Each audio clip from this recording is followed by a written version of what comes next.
అందరికీ నమస్కారం.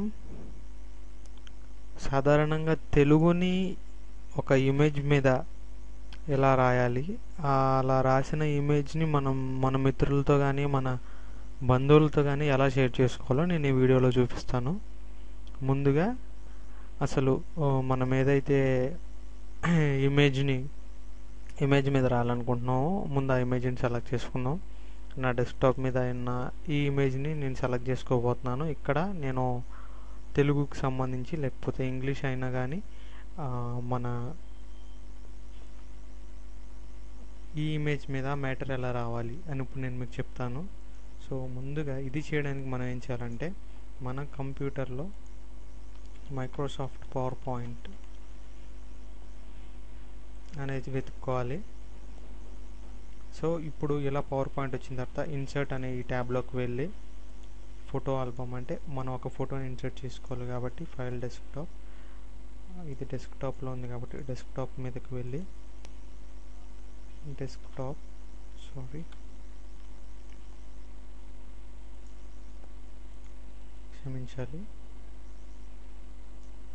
వాల్పేపర్ దీని మీద క్లిక్ చేస్తే ఇలా ఒకటి వస్తుంది. సో మనం క్రియేట్ అని చేస్తున్నాం.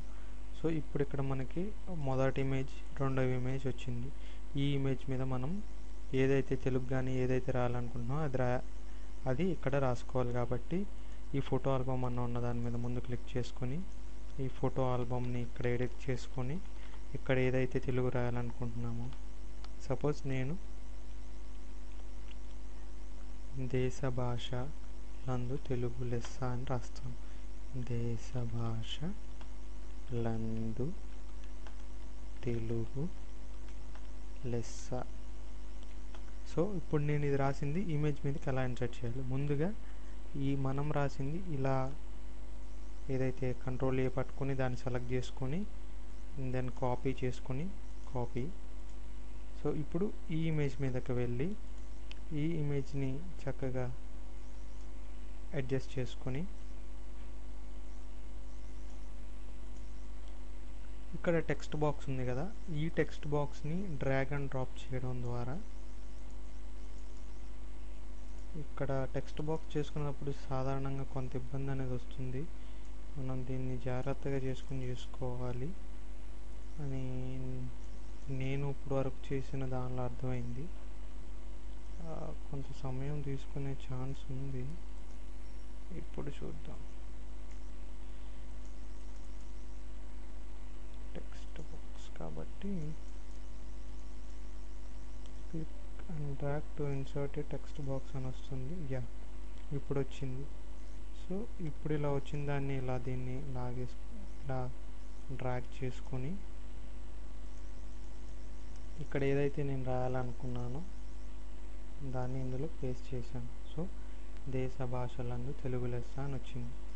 ఇప్పుడు దీనికి తుది మెరుగులు దిద్దాలి అంటే ఫాంట్ సైజ్ని ఇంక్రీజ్ చేసుకోవడం కానీ దాని మీద కలర్ చేయడం కానీ చేయాలంటే ఇక్కడ ఉన్న దాన్ని ముందుగా సెలెక్ట్ చేసుకొని అండ్ మనం ఏదైతే ఇప్పుడు చేయాలనుకుంటున్నామో ఒకవేళ ఫాంట్ని ఇంక్రీజ్ చేయడం కానీ సో ఇట్లా ఫాంట్ని ఇంక్రీజ్ చేసుకున్నాం కానీ అండ్ అలాగే దీనికి సంబంధించిన కలర్ వేయడం కానీ సపోజ్ ఇలా కలర్స్ మార్చుకోవడం కానీ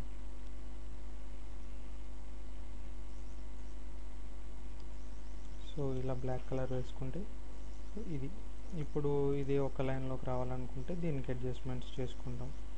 అండ్ అలాగే బహుశా ఇది కుదరకపోవచ్చు, కుదురుతుంది. ఓకే. అండ్ అలాగే దీన్ని ఎక్కడికి కావాలంటే అక్కడికి ఇలా మనం కనుక తీసుకొని దీన్ని ఎక్కడ చేయాలనుకుంటే అక్కడ చేసుకుని ఇక్కడ సేవ్ చేసుకునేటప్పుడు మనం చేయాల్సింది ఏంటంటే ఇప్పుడు ఇది ప్రజెంటేషన్ అంటే మైక్రోసాఫ్ట్ వర్డ్ ప్రజెంటేషన్ కాబట్టి ఎక్కడైతే ప్రెస్ చేయాలనుకుంటే దాన్ని దగ్గరికి వెళ్ళి సేవ్ యాజ్ టైప్లో పవర్ పాయింట్ ప్రజెంటేషన్ బదులు జేపీఈజీ ఫైల్ ఇంటర్చేంజ్ ఫార్మాట్ అలాగే జేఎఫ్ కాకుండాను పిఎన్జీ కానీ. సో నేను ఇక్కడ జేపీఈజీ ఫైల్ ఇంటర్చేంజ్ ఫార్మాట్లో సేవ్ చేస్తాను. ఇలా సేవ్ చేశాక ఇది ఇక్కడ మన స్లైడ్స్ ఇక్కడ 2 చేసాము. మనం ఏ స్లైడ్ సేవ్ చేసుకోవాలో ముందుగా మనం ఆ స్లైడ్ని సెలెక్ట్ చేసుకోవచ్చు. సో ఇక్కడ కరెంట్ స్లైడ్ ఓన్లీ అన్న దాని మీద మనం క్లిక్ చేసుకుంటే ఆటోమేటిక్గా సేవ్ అయిపోయింది. సో ఇప్పుడు ఇది డెస్క్టాప్ మీద ఎక్కడుందో చూద్దాం. ఇదిగోండి డెస్క్టాప్ మీద ఉంది ఇక్కడ. సో నేను ఏదైతే టైప్ చేశానో అక్కడ దేశ భాషలందు తెలుగు లెస్స అనేది వచ్చింది. సో దీన్ని మీరు ఇప్పుడు ఫేస్బుక్ త్రూగా కానీ లేకపోతే మీ డెస్క్టాప్గా కానీ ఎలా వాడుకోవాలనుకుంటే అలా వాడుకోవచ్చు. బహుశా ఈ వీడియో కనుక మీకు నచ్చితే మిగతా వరకు కూడా తెలియజేయండి. ధన్యవాదాలు.